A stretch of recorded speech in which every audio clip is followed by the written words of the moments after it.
Kalau andaikan Islam itu menjiwai Pancasila, itu bisa diselesaikan dengan sangat mudah sekali. Misalnya. Misalnya contoh ya, korupsi. Yang paling kita misalnya lihat, itu korupsi bisa dengan sangat-sangat mudah sekali diselesaikan kalau syarat Islam bisa kemudian bisa berperan di situ. Misal, salah satunya gini, kalau sekarang orang korupsi kan yang disuruh buktikan orang lain.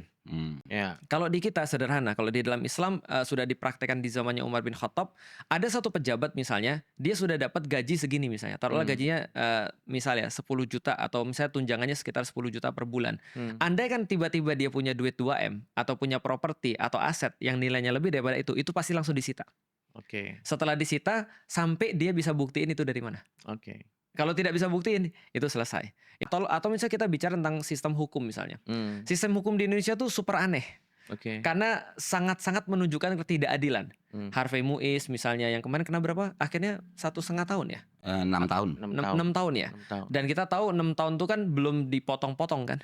Dan kita sudah tahu juga 6 tahun tuh mungkin ya diduga tidak semua dihabiskan di penjara dong gitu kan maksudnya. Nah, artinya itu kalau di dalam Islam misalnya perkara-perkara kayak ini bisa diminimalisir misalnya. Karena kalau kita bicara tentang hukum misalnya kalau misalnya ada koruptor udah langsung hukum mati. Jadi nggak usah lagi dibiayain di penjara, kan susah biayain orang di penjara. Nah, dan juga beberapa hal yang lain yang berkaitan dengan sistem misalnya kayak sistem kayak sistem pergaulan misalnya, meminimalisir hal-hal yang sekarang problematis terjadi.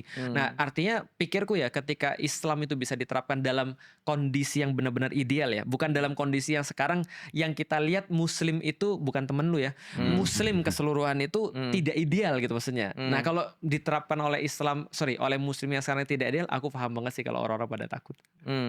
Tapi jujur gua sih takut ya kalau syarat Islam